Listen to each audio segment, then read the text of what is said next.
The Silent Throne. The throne room of the alien empire was silent, yet heavy with power. The queen sat upon her high seat, her body tall, her crown glowing faintly, and her pale eyes blank and empty.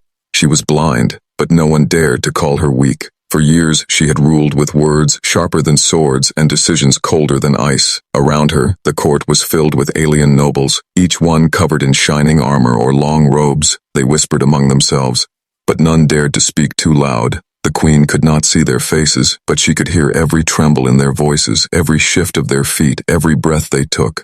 To her, sound was as clear as sight. She had learned long ago that blindness did not mean helplessness. The galaxy had mocked her once, yet it now bowed before her. Fleets carried her orders across the stars. Soldiers followed her commands without question. Entire worlds feared her judgment. They called her the Silent Queen, for she often spoke few words, but those words could change the fate of nations. Still, even with all her power, the queen lived with shadows inside her mind. She could not see the stars her empire ruled. She could not see the faces of her people. She could not see betrayal forming in the corners of her throne room. And most of all, she could not see why fate had chosen her for what was to come. The nobles bowed before her, as they always did, but their whispers carried new rumors. A human had been brought into the empire, a fragile creature from a small world, captured in a distant war. The queen heard the whispers. Some said he was to be her servant, others claimed he would be her husband. The queen listened, her pale eyes unmoving, her lips closed. She gave no sign of fear or surprise, yet her heart beat faster. Why would her council bring a human before her? The empire had fought humans before. Their kind was not known for strength, not known for great technology, not known for ruling worlds. They were seen as stubborn, reckless, and weak. Yet deep inside, the queen wondered, if humans were truly so weak, why had her advisors chosen this one? The throne room doors opened with a loud echo. The queen raised her head, and even though her eyes could not see, she felt the shift in the air. Someone new had entered. His footsteps were steady, not trembling, not afraid. The guards dragged him forward, chains rattling, but his steps remained strong. The queen tilted her head, listening. Around her, the nobles whispered again, mocking, calling the human pathetic, useless, fragile. But the queen ignored their words. She focused only on the sound of the man's breath. It was slow, controlled, like someone who had already faced storms and refused to bow to them. "Bring him closer," she ordered. Her voice was soft but heavy, and the throne room fell silent. The guards obeyed, pulling the human forward until he stood only a few steps away from her throne. For a long moment, neither spoke. The queen listened, and the man simply stood. The court expected him to beg, to plead for mercy, or to curse his captors, but he did none of those things. He simply breathed, steady and calm. The queen leaned slightly forward. Her pale eyes stared into the air where she felt his presence. "You are human," she said. Her voice carried no emotion, only cold curiosity. "Yes," the man replied. His voice was deep, strong, and steady. He did not sound like a prisoner. He did not sound like someone who feared death. The queen felt a small spark of interest inside her chest. She was blind, yet she had long ago learned to hear truth hidden in words. She listened again, searching for fear, for lies, for weakness, but she found none. Instead, she found something strange: confidence. It was a dangerous thing for a prisoner to show confidence in her throne room. Nobles shifted uncomfortably, their whispers returning. Some muttered that the queen should have him executed. Others laughed and said a blind queen deserved such a useless husband. The queen ignored them all.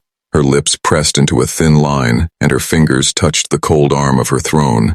For the first time in many years, she felt something she had not felt before, curiosity mixed with unease. She wondered silently, why had fate placed this human before her throne? Why did his voice carry strength when chains held his body? Why did her council whisper of marriage instead of execution? The silent queen leaned back against her throne, her pale eyes turning toward the endless dark she lived in. She could not see him, but she could feel him standing there, strong in the silence. For the first time in years, she felt that her blindness might not be the greatest mystery in her life. And as the throne room grew colder, the queen realized something. The silence around her throne was about to break, and her world was about to change forever. The human arrival. The great doors of the throne room closed behind the human with a heavy sound. The echo rolled through the hall like thunder, and then silence followed again. The nobles leaned forward, eager to see how long this fragile creature would survive before the queen dismissed him or destroyed him. He stood tall, though chains clung to his wrists and ankles. His clothes were torn, his body marked with scars, but his eyes were alive. He did not look broken, he did not look defeated, and though guards pushed him forward, his steps did not stumble. The queen tilted her head slightly, listening. Her pale eyes stared through him as if into the void, but her ears heard more than most could imagine. She heard the heavy armor of the guards, the nervous breaths of the nobles, and the strange, calm rhythm of the human's heartbeat. It was steady, too steady for a man in chains. The nobles whispered again, louder this time. "Pathetic creature," one voice sneered. "He will not last the night." Another laughed. But there was a sharpness to their whispers too, not only mockery, but fear. A fear of the unknown. The queen lifted her hand, and the voices died instantly. The silence that followed was sharp. The queen's voice broke it with calm power. "Why has this human been brought before me?" A high advisor stepped forward, his robe sweeping the floor. His voice was oily, smooth. "Your Majesty, the council has decided. This human is not only a prisoner, but also an answer. His kind may be weak, but his presence may serve a greater purpose." The queen's pale eyes turned slightly toward the sound. "Purpose?" she asked. Her tone was quiet, but the words struck like a blade. "Yes, Majesty," the advisor replied. "To unite your rule beyond question, the court believes a symbol is needed. A marriage." The nobles gasped softly, some chuckling, some murmuring louder. The human did not move. He did not resist. He did not even breathe louder. He only stood, waiting. The queen's hand rested on the arm of her throne. Her blind eyes stared into the dark. Her voice cut through the air. "You would have me wed a human?" The hall trembled with uneasy laughter. Some nobles mocked openly, calling it madness. Others whispered warnings, saying it would shame the empire. Yet a few voices were silent, watching the queen carefully. The queen turned her face toward the human. She could not see his expression, but she felt the weight of his presence. It was strange, unlike anything she had known. Most prisoners begged, most cried, some cursed. But this one was silent, his breath steady, his heart calm, as if none of this touched him. She leaned forward slightly. "Human," she said. Her voice was sharp. "Do you understand where you stand?" "Yes," the man answered. His voice carried no fear, no trembling, only strength. "Do you understand who speaks to you?" she asked again. "Yes," he replied, calm as before. "And yet you do not bow?" she pressed. Her words cut like knives. The human tilted his head slightly, his voice low but firm. "You cannot see me bow, Majesty. So what meaning would it hold?" The nobles gasped again. Some shouted for his death, others laughed cruelly. But the queen was silent, her blind eyes fixed on the space where his voice had come from. For a long moment, no one spoke. The air grew colder, and the silence stretched like a blade ready to strike. Then, to the surprise of the court, the queen let out a faint breath. Not quite a laugh, not quite anger, just something rare. The court fell silent again, waiting for her order, waiting for his death, waiting for the end of this strange scene. But the queen only spoke a single command: "Leave us." The guards looked at one another, uncertain. The advisors hesitated, but when the queen's voice grew sharper, "Leave us," they obeyed.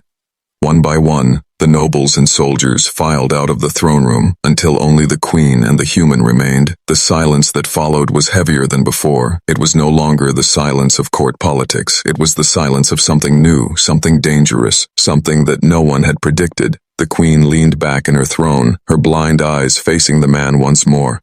"Human," she said softly, her voice low and curious. "Why do you not fear me?" The human lifted his head, his chains rattled as he straightened. His answer came slow and calm. "Because I have seen worse than fear, Majesty, and I know that you, though blind, see more than all of them." The queen's lips tightened. She did not reply, but inside, a thought struck her like lightning. This human was not ordinary. He was not weak. He was not broken. For the first time in her reign, the silent queen felt a new kind of tension. Uncertainty mixed with curiosity, and as the night began to fall beyond the high windows, she knew that this arrival was no accident. Fate had placed this human in her path, and the empire would never be the same again. The wedding of shadows. The news of the queen's marriage spread through the empire like fire across dry fields. Some cheered, most mocked, and many whispered in the corners of dark halls. The idea of their blind queen wedding a fragile human seemed like madness, yet none dared to question her order once it was spoken. The wedding was arranged quickly, not with love but with politics. Nobles in jeweled robes filled the grand hall, their laughter hidden behind painted masks. Alien warlords stood tall, their blades polished, their eyes burning with scorn. Musicians played slow notes that echoed against the stone walls, but the music felt cold, lifeless. The queen entered the hall in silence, guided by two attendants. Her crown glowed faintly, her pale eyes staring into emptiness, yet her steps were steady, her back unbent. She carried herself not as a bride, but as an empress who feared nothing. Her people watched her closely, hoping to see weakness, but finding only mystery. The human stood waiting at the far end of the hall. His chains had been removed, though guards still circled him like wolves. He wore simple robes of black, no jewels, no crown, nothing that matched the glory of the empire. Yet his presence was strong, his shoulders straight, his gaze steady, his silence louder than the music. The nobles whispered again. "He looks like a servant," one muttered. "A toy for her amusement," another sneered. But others leaned closer, watching with narrowed eyes. There was something about the way the human stood, calm, unshaken, as if the laughter around him meant nothing. The queen walked slowly toward him, each step echoing across the hall. She could not see the man she was to marry, but she could feel the space he occupied. He did not tremble, he did not shift, he stood like stone. She tilted her head slightly, curious again. The high priest began the ritual. His deep voice filled the chamber, speaking of unity, of strength, of sacrifice, but no one believed his words. To most, this was nothing but a show, a symbol of weakness wrapped in ceremony. As the words of binding were spoken, the queen raised her hand. The human stepped forward, his movements calm and controlled.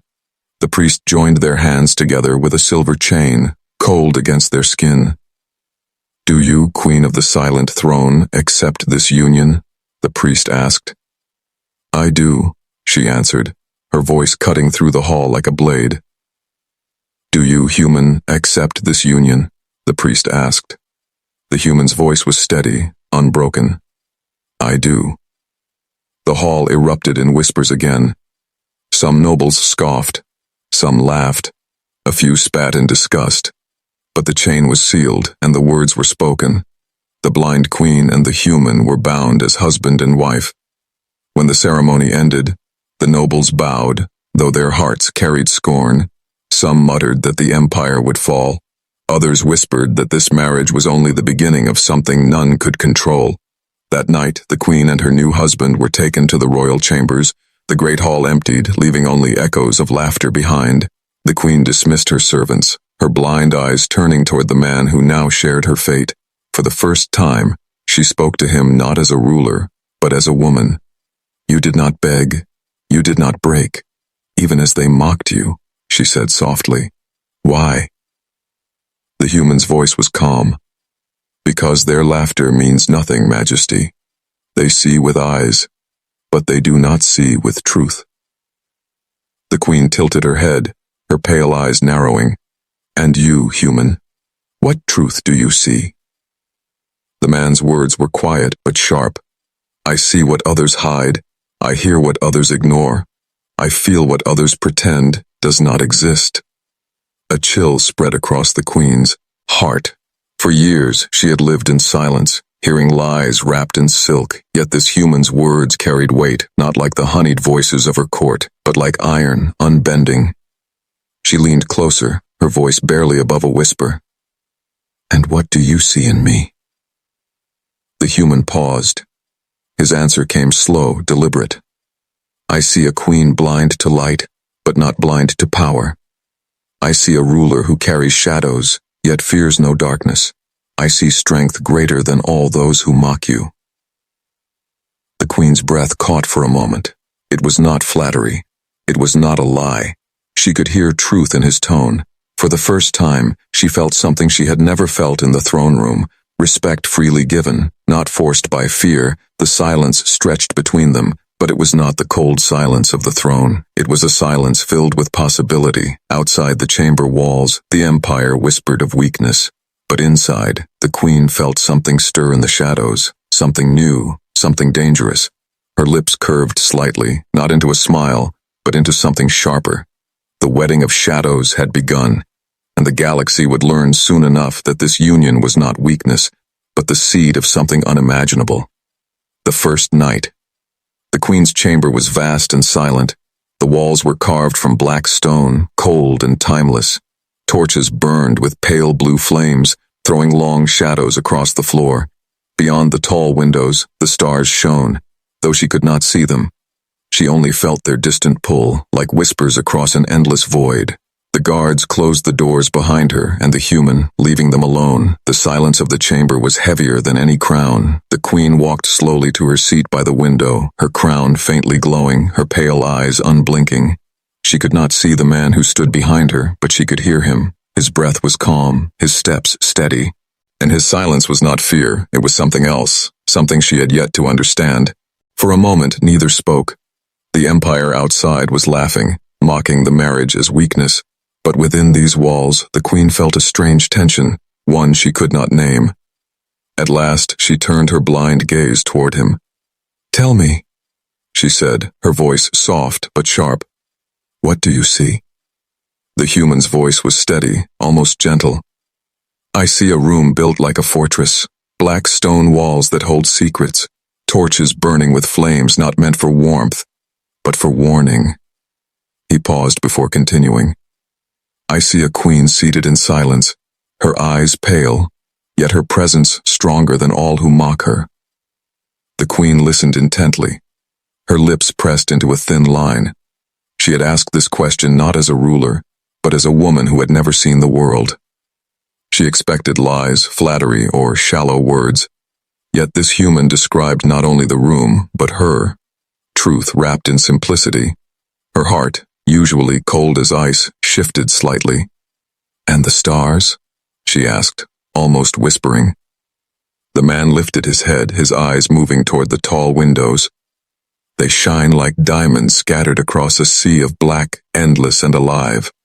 They burn with fury, and yet they guide, even in silence."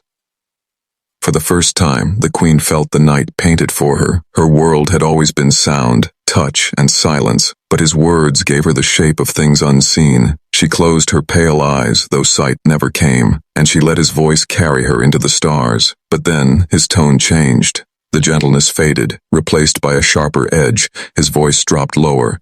"Yet, Majesty, not all that glows is safe." The queen straightened, her head tilting. "Explain." The man's next words were slow, measured. "Behind your walls, I hear movement. Soldiers standing where they should not be. Servants whispering poison into goblets. Shadows shifting where no torch should reach." The queen's lips parted slightly, her chest rising in a slow breath. Her guards had sworn loyalty. Her advisors had sworn service. Yet this human, in a single night, claimed to sense what she could not. "How do you know this?" she asked, her voice colder now, sharper. The human did not flinch. "Because I listen as you do, Majesty. But I have lived in darkness all my life. My people have fought in caves, in trenches, in night, where no light could guide us. We learned to read the world without eyes, to hear the tremble of a liar's voice, to feel the shift of air when blades are drawn." The queen's breath slowed. For the first time in years, she felt something new, unease mixed with fascination. He was speaking not like a prisoner, not like a husband forced into chains, but like an equal. She leaned closer, her blind eyes narrowing though she could not see him. "And what do you see in me, human?" He paused, then answered with quiet strength. "I see a queen who wears silence like armor, a ruler blind to light, but not blind to truth. I see a woman who has been told she is weak, yet commands worlds. I see power, majesty, power that even the stars fear. Her heart tightened in her chest. For years, she had heard only lies and flattery, words meant to control or deceive. But this voice carried something else, something she could not ignore. The silence stretched between them again, not cold now, but heavy with unspoken meaning. The queen tilted her head, hearing the truth in his calm breathing, the strength hidden in his stillness. Outside, the empire whispered of weakness, of a blind queen bound to a fragile human. But inside these walls, the queen discovered something else. This man was not weak. He was not a servant. He was something more. She rose slowly from her seat, her crown gleaming faintly, her pale eyes facing him, though she could not see. "You are not what they say you are," she murmured. "And I am not what they believe I am." The human's answer came like stone. "Then together, Majesty, they will learn the truth." The queen stood in silence, her heart steady, her mind sharper than ever before. For the first time since her throne was built, she felt that the night was not empty. The first night had revealed more than she expected, and deep inside, she knew the empire would never be the same again. The unimaginable truth. The night stretched long, yet neither the queen nor her new husband sought sleep. The chamber remained heavy with silence, broken only by the soft crackle of torches. The queen sat upon her seat near the window, her pale eyes unblinking. The human stood nearby, unchained yet unguarded. At last, the queen's voice cut through the darkness. "You spoke of dangers hidden in these walls. Prove it." The human nodded slowly. His eyes scanned the chamber, his breath measured. "Listen," he whispered. His voice was low, sharp, commanding. The queen tilted her head, focusing. At first, she heard only the usual, faint winds against stone, the flutter of flames, the distant hum of the city outside. But then, when she stilled her breath, she heard something else. A soft scrape, too careful to be chance. A breath held too long in waiting. Her lips tightened. "Where?" The man's hand lifted slightly, pointing toward the far corner, near the shadows of a tall pillar. "There," he said, his voice steady. "A soldier who should not be here." The queen's blind eyes narrowed. She clapped her hands once, sharp as thunder. From the shadows a soldier stumbled forward, caught like prey in a trap. He dropped to his knees, trembling, words spilling from his lips. "Majesty, I was only... "Silence," the queen hissed, her voice colder than steel. She raised her chin, her pale eyes empty but burning with unseen fire. "You were listening, waiting, perhaps ready to strike." The soldier stammered, begging for mercy, but the queen only turned her head slightly. "Leave this hall," she commanded. Her guards burst through the doors, dragging the traitor away. The chamber fell quiet again, but the queen's chest rose and fell slowly.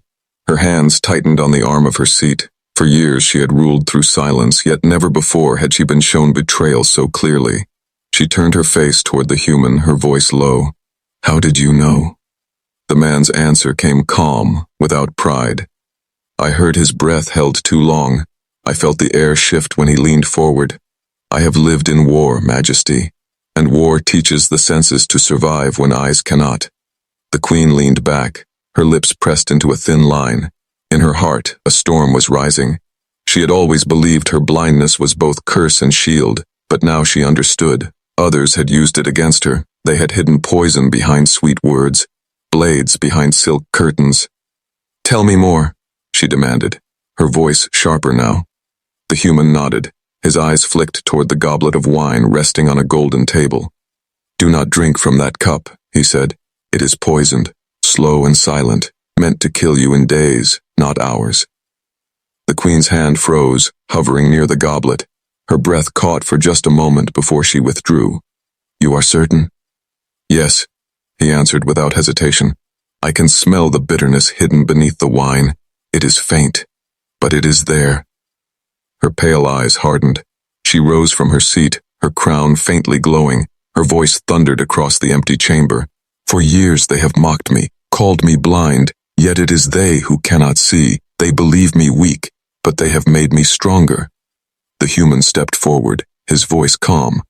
Majesty, your empire is not only ruled by your crown, it is threatened from within, but together, we can see what others cannot. Together, no plot can remain hidden. The queen's chest rose with a slow breath. Her lips curved into something not quite a smile, but something darker, sharper. She realized now what she had discovered on this first night of their union. This human was no chain, no weakness. He was a weapon, a shield, and a truth-teller. She turned her blind gaze toward him, her voice soft but filled with steel. They believe me blind. They will learn soon enough that I can see more clearly than them all. The man inclined his head, his voice steady. And when they learn, Majesty, it will be too late. The torches flickered as if the shadows themselves bent to her will. The queen stood tall in her chamber, no longer silent but burning with unseen fire. The unimaginable truth had been revealed. Her blindness was not weakness, but strength. And with her human husband at her side, the empire's throne would never again sit in silence. It would shake the stars, the human's gift. The chamber was still heavy with silence after the traitor had been dragged away. The queen stood near the window, her pale eyes facing the unseen stars. Her crown glowed faintly in the dim light, yet her thoughts burned brighter than fire. For years she had trusted her throne, her advisors, her soldiers. But in one single night, this human had torn the veil from her world. She turned toward him, her voice low but commanding. You speak as though you were born in darkness. Tell me, human, what gift do you truly carry? The man's breath was steady, his tone calm. My people learned to survive where others perished. We fought wars not with light, but in tunnels, in caves, in nights so black even torches died. We learned to listen for the sound of death, to feel danger in the air, to see without eyes. The queen's lips pressed into a thin line, her chest rose slowly. And you think this gift belongs to me now? The man shook his head, his voice firm. Whoa, it belongs to both of us, Majesty, alone. I am only one man, but with you, your rule, your silence, your command, I become more. Together, we can see what the empire hides. We can end betrayals before they bloom. Her pale eyes shifted, though they saw nothing.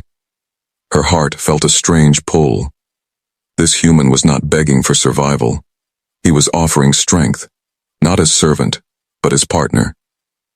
She walked slowly across the chamber, her robes whispering against stone. She stopped before him, close enough to hear the steady rhythm of his heart. Why do you offer this to me? She asked. You owe me nothing. You were brought here in chains, forced into this union. You should hate me, yet you stand beside me. The human's answer came without hesitation. Because I do not fight for chains. I fight for truth. And in you, Majesty, I see truth. A ruler who has been blinded yet never broken. A queen mocked as weak yet feared by empires.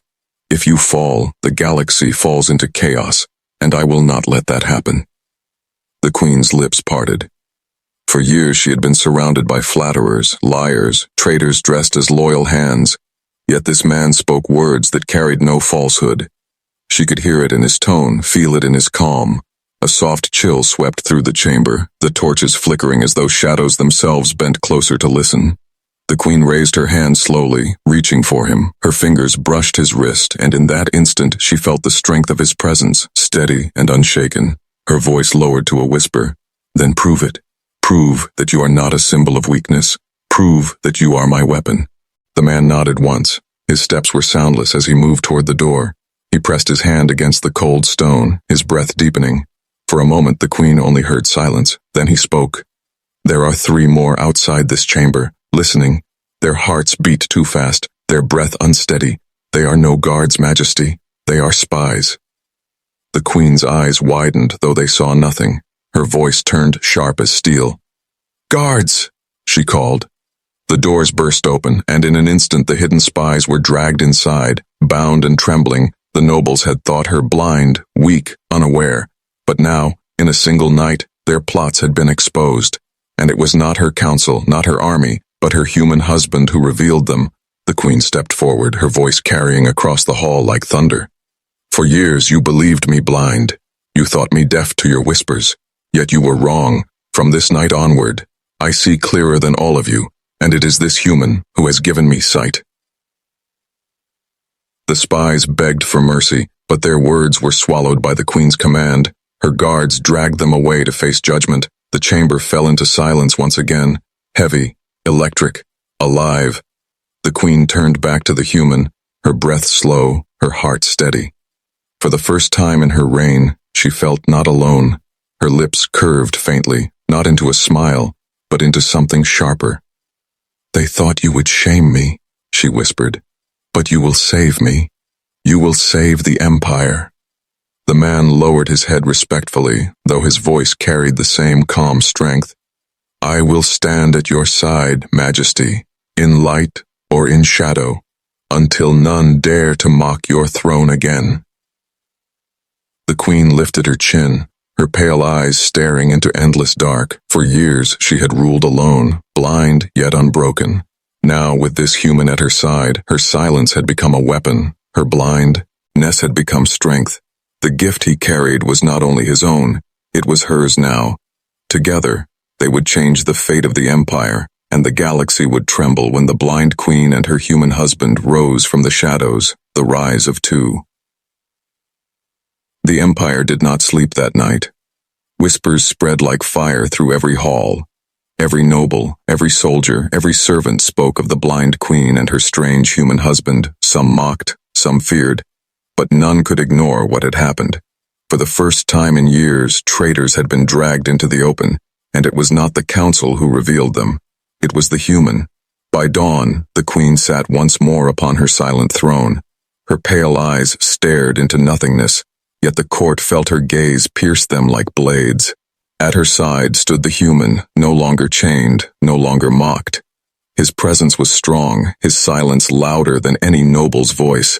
The advisors shifted uneasily. Their whispers were different now. There was no laughter, no open scorn.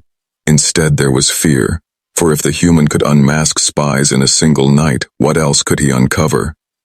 The queen lifted her hand, and silence swept across the throne room. Her voice carried across the hall, slow, sharp, powerful. For years you have whispered of my weakness. For years you have laughed at my blindness. Yet last night I saw more than all of you. I saw betrayal, I saw treachery, and I saw it with the eyes of the one you mocked. The nobles bent their heads, none daring to speak. The queen continued, her voice like steel. This human, whom you called fragile, has revealed more truth in a single night than all of you have in years. From this day forward, he stands not as a prisoner, not as a servant, but as my husband and my shield. The court erupted into whispers again. Some protested, some begged for caution, but the queen silenced them with a sing. The word, enough. She leaned forward on her throne, her pale eyes glowing faintly. You will not mock him again. You will not question this union, for together we will rule, and together we will break any who stand against us. The human stepped forward then, his voice calm but unyielding. You see her blindness as weakness, but you are wrong. She sees more than you, more than any of you ever will, and now she is not alone.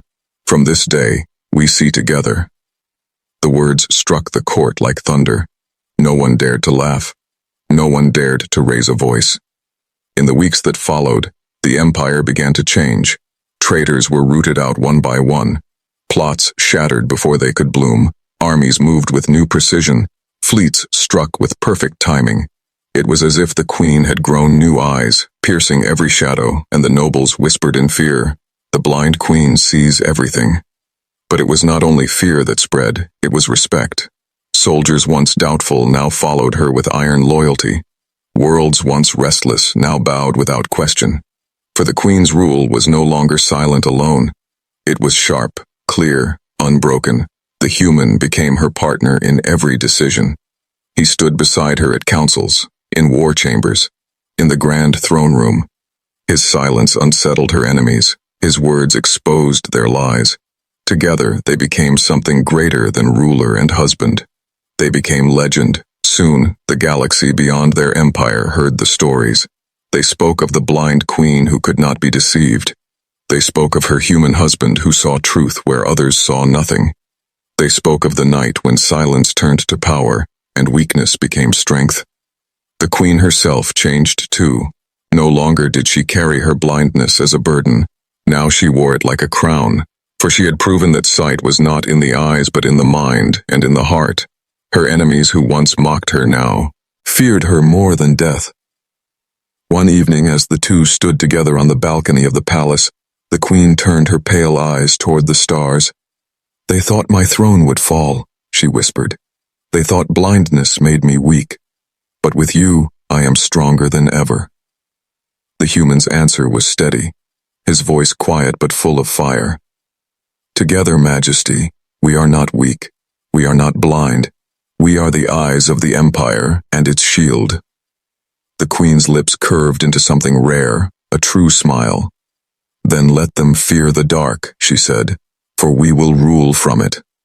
And so the legend of the Silent Queen and her human husband spread, not as a tale of weakness, but of power, not as a story of mockery, but of awe. They were no longer two shadows in silence. They were the rise of two rulers who turned blindness into vision and silence into thunder, and the galaxy trembled, knowing that from that night onward, nothing would remain hidden from them, nothing at all.